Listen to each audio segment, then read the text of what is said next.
많은 사람들이 IMF는 빚더미에 앉은 나라를 구제해주는 기구로 알고 있습니다. 안타깝지만 돈 앞에서 낭만 따위는 없습니다. 그들이 자선단체라면 우리는 소중히 간직하던 결혼 반지를 내놓고 할머니의 금리까지 뽑았을 필요가 없었겠죠. IMF는 철저한 비즈니스 모델로 움직이는 전 세계 최강의 금융기관입니다. 한국의 대장금융인 농협조차 IMF 앞에선 명함도 내밀 수 없습니다. 2차 세계대전이 끝나갈 무렵 세계 경제 지도자들이 미국으로 모입니다. 전쟁으로 폐허가 된 세계를 어떻게 재건할 것인가? 이것이 그들의 고민이었죠.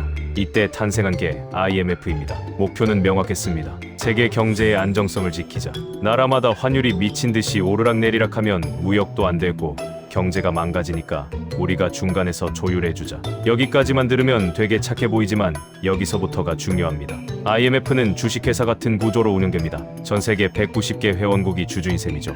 그리고 각 나라들은 자기 경제 규모에 맞춰서 쿼터라는 걸 내야 합니다. 쿼터는 쉽게 말해 회비입니다. 우리가 동호회 가입할 때 회비를 내는 것처럼 각 나라가 IMF에 내는 출자금이죠. 현재 쿼터의 규모는 약 900조 원입니다.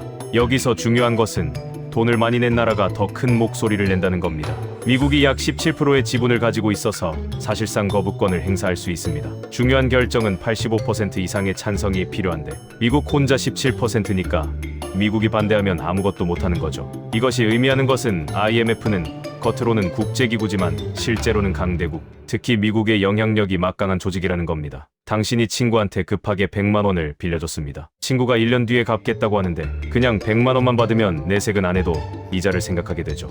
IMF도 맥락은 똑같습니다. 다만 이들은 친구가 아닌 국가들에게 빌려줍니다. 어느 날 갑자기 당신의 월급이 반토막이 났습니다. 그런데 다음 주에 갚아야 할 대출이 그대로 있다면 당장 급하게 어디라도 가서 돈을 빌려야겠죠. 나라도 똑같습니다. 외환보유고가 바닥나면 다른 나라한테 빚을 갚을 달러가 없습니다. 수입품 대금도 못 주고 자국 화폐 가치는 폭락하고 기업들은 연쇄부도 나고 완전 지옥이 펼쳐지는 거죠. 이때 등장하는 게 IMF입니다. 우리가 도와줄게. 대신 조건이 있어. 일반적으로 IMF의 기본 대출 이자율은 대략 4% 내외입니다.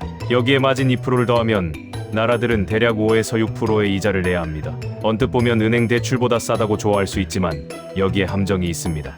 이건 기본 이자율입니다. 만약 나라가 정말 위험한 상태라면 추가 이자가 붙습니다.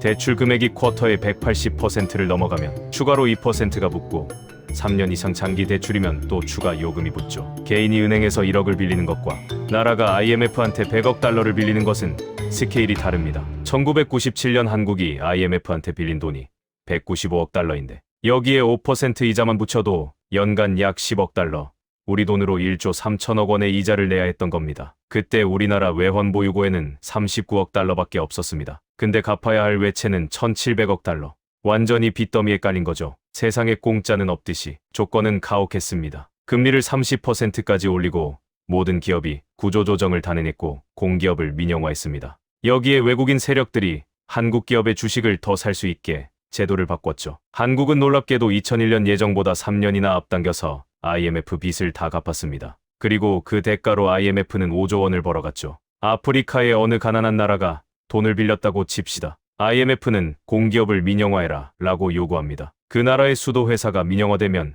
곧바로 외국 기업이 사들입니다. 그리고 물값을 올립니다. 그들은 이윤을 내야 합니다.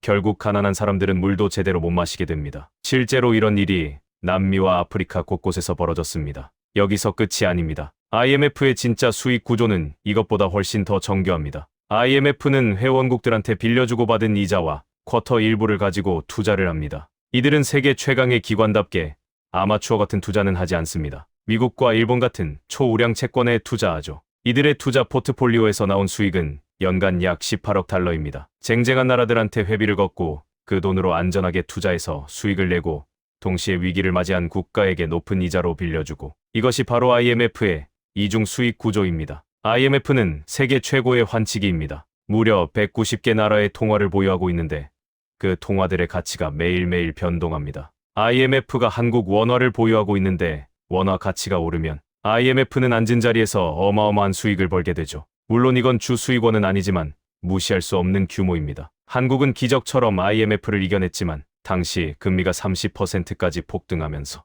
멀쩡하던 기업들이 모두 도산했고 실업률이 7%를 넘었습니다. 거리에는 일자리를 잃은 사람들이 넘쳐났죠. 이때 외국계 자본이 헐값에 한국 기업들의 주식을 사들이기 시작했습니다. 외환은행은 미국의 론스타에 넘어갔고 한국 최고의 카드사였던 LG카드는 시티은행에 인수됐죠. IMF는 쓰디 쓴 약이지만 결국 먹어야 났습니다. 나라 경제가 망가지고 붕괴한 재정과 허술한 금융 시스템을 고칠 수 있는 극약 처방이죠. 과정이 어찌됐든 한국은 IMF의 조건을 받아들여 개혁을 단행했고 결과적으로 3년 만에 위기를 극복했습니다. 하지만 아르헨티나, 그리스 같은 나라들은 IMF 프로그램을 받았지만 경제는 더 악화됐고 사회적 불안정은 극심해졌습니다. 전 세계 어느 역사를 찾아보더라도 전 국민이 적극적으로 외화를 모은 것은 한국이 유일무이하죠. 여기까지 들으면 IMF가 단순히 고리대금업자처럼 보일 수 있습니다. 하지만 우리는 현실을 볼 줄 알아야 합니다. 나라가 외환위기에 빠지고 외환보유고가 바닥나고